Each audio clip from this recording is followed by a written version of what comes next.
மக்கள் வந்து ரொம்ப ஃபீல் பண்ணிட்டு இருக்காங்க. தப்பு பண்ணிட்டோமே அந்த ஒரு கர்மாந்திரம் முடிச்ச கூட்டணியா தான் இருக்கும். கண்டிப்பா அது பேரே போயிடும் அந்த மாதிரி பண்ணா இல்லையா. சாட்டையோட சேட்டை முடிஞ்சிருச்சு, பாண்டையோட பூண்டை முடிஞ்சிருச்சு. கண்டிப்பா அவர் அதை பண்ண மாட்டாருன்றதை நான் நம்புறேன். பட் எதிர்கட்சிங்க எல்லாருமே ஒன்னா உட்காந்துட்டு ஒரு கம்பியால குத்துற மாதிரி ஒரு சீன்ல வந்து அந்த மாதிரி ஒரு அது மட்டும் அவங்க பண்ணிட்டாங்கன்னா அதோட ஏதாச்சும் ஒரு கட்சி முடிஞ்சு போச்சு. ஹலோ மக்களே, welcome to Tamil reactions. This is Salu. This is Amal. நம்ம வந்து வழக்கமா மூவிஸ் தான் ரிவ்யூ ரியாக்ஷன் எல்லாம் பண்ணிட்டு இருக்கோம். ஆனா இப்பெல்லாம் மூவிஸை விட ரியல் லைஃப் சம்பவங்கள்லாம் வந்து பயங்கர த்ரில்லிங்கா போயிட்டு இருக்கு.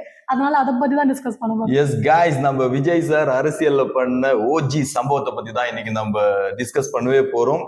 2024 தன்னுடைய கட்சி தமிழக வெற்றி கழகத்தை அவர் அறிவித்து விக்கிரவாண்டியில தன்னுடைய முதல் மாநாட்டை நடத்தும் போதே கிட்டத்தட்ட தமிழ்நாட்டில் இருக்கிற அத்தனை அரசியல் கட்சிக்கும் கிலி ஆயிடுச்சுன்னே சொல்லலாம்.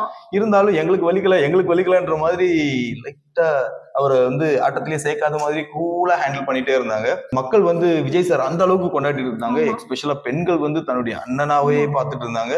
அவர் வரும்போது அந்த அழுகுற அந்த சீன்ஸ் எல்லாம் பார்க்கும்போது நமக்கே பயங்கர ஃபீலிங்கா இருக்கும்.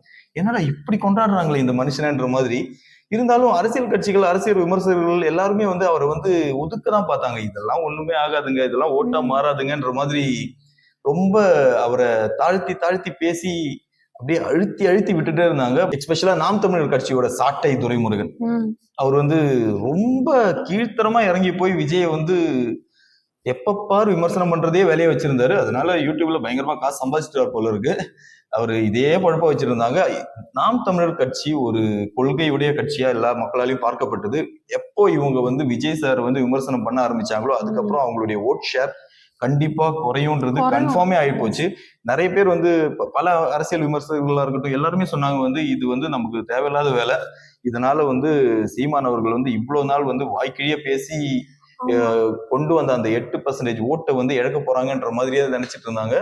அதே மாதிரி நடந்துருச்சு.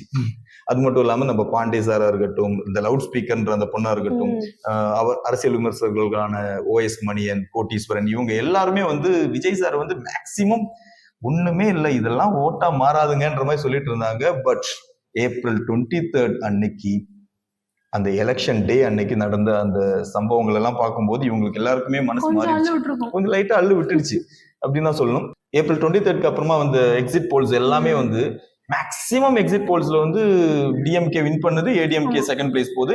சில எக்ஸிட் போல்ஸ்ல சில எக்ஸிட் போல்ஸ்ல மட்டும் ஏடிஎம்கே வின் பண்ற மாதிரியும் இருக்கும், டிஎம்கே செகண்ட் பிளேஸ் போகுது. எல்லாத்துலயுமே வந்து டிவிக்கே தேர்ட் பிளேஸ் போற மாதிரி தான் இருந்தது.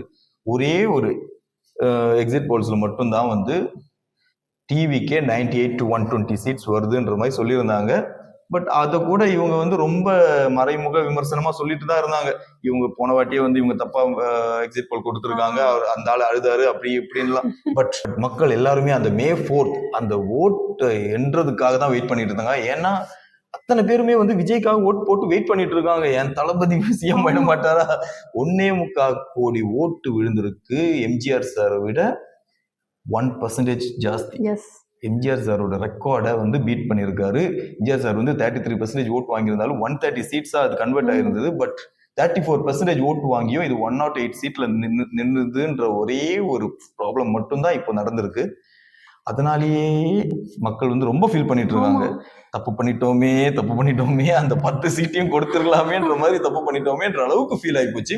108 சீட்டு விஜய் சார் தான் கண்டிப்பா தமிழ்நாட்டில் கன்ஃபார்ம் ஆயிடுச்சு. ஏன்னா சிங்கிள் பார்ட்டி இவ்வளவு சீட்ஸ் வாங்கியிருக்கு. பட் இருந்தாலும் ஆட்சி அமைக்கணும்னா 118 சீட் வேணும்ன்றதுனால அந்த 10 சீட்டுக்காக தளபதி வந்து மத்த கட்சிங்க கிட்ட கூட்டணி சேர போக வேண்டிய ஒரு கட்டாய நிலைக்கு தள்ளப்பட்டுட்டோம். இதுக்கப்புறம் வந்து காங்கிரஸ் கட்சி வந்து டிஎம்கேல இருந்து பிரிஞ்சு வந்துட்டாங்க. இதனால டிஎம்கே அண்ட் காங்கிரஸ் கட்சிக்குள்ள சில பிரச்சனைகள் வந்துருச்சு.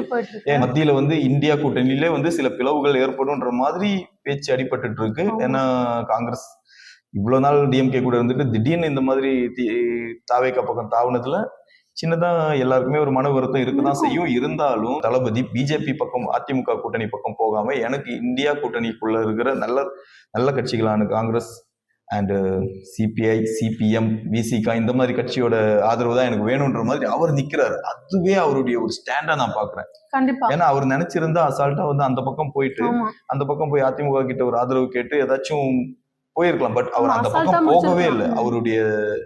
அவருடைய கொள்கை என்னன்னு கேட்டவங்களுக்கு இதுதான் அவருடைய ஸ்டாண்டு, நான் இங்கதான் இருக்கேன், எனக்கு இதுதான் மதசார்பற்ற ஆட்சி தான் நான் அமைக்கணும்னு ஆசைப்படுறேன்றதை அவர் வந்து தெளிவா சொல்லிட்டாரு இதன் மூலமா.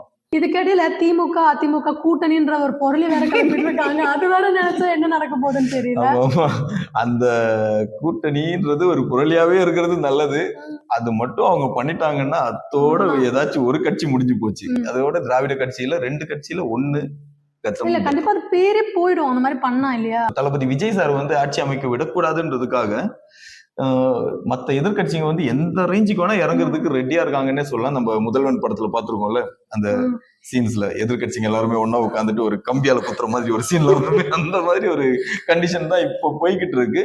பட் ஸ்டாலின் சார் அந்த அளவுக்கு கீழ்த்தரமா இறங்குவாரான்னு எனக்கு தெரியல.